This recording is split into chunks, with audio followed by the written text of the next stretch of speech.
Deməli, bu günləri mən su diyeti eləyirəm də. Su orucu belə deyim. Bu günləri heç nə yeməmişəm, içməmişəm. Səhər açılandan su içirəm. Gün ərzində yəni aclığım olsa, böyük aclığım olsa xurma yeyəcəm. Uzaqbaşı 5-6 dənə belə xurma yeyəcəm. Bunları çəkməkdə məqsədim odur ki, kim istifadə eləmək istəyir eləsin, eləmək istəməyən eləməsin. Mən belə eləyirəm.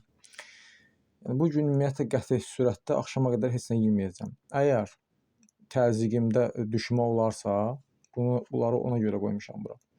Sizə göstərim. 100-də, 1000-də bir adamda deyərəm ki, təzyiq qalxa bilər. Yəni çox adamda təzyiq düşür. Əksər insanlara təzyiq düşə bilər az olduğuna görə. Məsələn üçün halsız olsam, təzyiqim düşsə, 4-5 ədəd məsələn üçün 10-a qədər yəni yeyə bilərəm gün ərzində. 10 ədəd xurma. Yox, təzyiqim yenə düşsə, o zaman bax bunları görürsüz. Təzyiqi mükəmməl şəkildə qaldıran dünyada bundan güclü şey yoxdur. Bivəriyə çox güclü təzyiqi qaldırır. Bu isə əhval-ruhiyyəni düzəldir. Damotu adı, damotu. Çox adam bilmir bunu, heç maraqlanmır da. Bunun hərəsindən bir çay qaşığı götürüb bir stəkan suda 5 dəqiqə qaynadacam. Elə bir şey olarsa.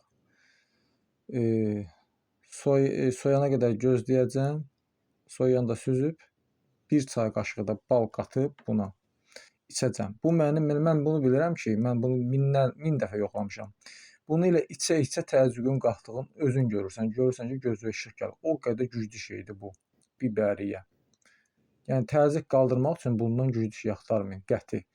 Bu isə insanın halın, əhvalını o qədər gözəl düzəldir ki, yəni insana bir də xoşbəxtlik gətirir bu damotu. Bax, bunlar birlikdə içiləndə çox gözəl bir nəticə əldə etmiş olursunuz. Bu inşallah yeməyəcəm, sabah yeyəcəm. Çünki niyə yemirəm? Bax, bizim bədənimizdə qidaların tərkibində o qədər zirzibil, belə deyim də, yağların tərkibi bilinmir. Bizim bədənimizdə o qədər infeksiya çoxalır, toksin çoxalır. Sonra sərbəst radikallar çoxalır. Bədən bunu özü yandırıb çıxartmalıdır. Bu bədənə verməlisiniz ki, gözləməlisiniz, bunu çıxarda bilsin. Bir də ki, mədə bağırsaq sistemində məsələn üçün insanlar qidaları qarışdırır, orada səpki yaranır, eroziya yaranır. Biz onlara möhlət verək ki, bu sağalma prosesi keçsin. Biz ardıcıl olaraq qidalanırıq, gedir hər dəfə o səpkiyə dəyir, eroziyaya dəyir, yarıya dəyir, onun üstündən keçir, imkan vermir sağalsın. Bədən sağlamlaşa bilmir.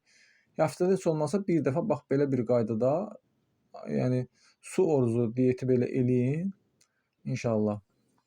Və orqanizmə möhlət verin ki, sağalsın, öz sağlamlığını bərpa eləsin. Məndə problem yoxdur. Söz olar mən bunu önləyirəm, qarşılayıram ki, gələcəkdə məndə belə problemlər yaranmasın inşallah.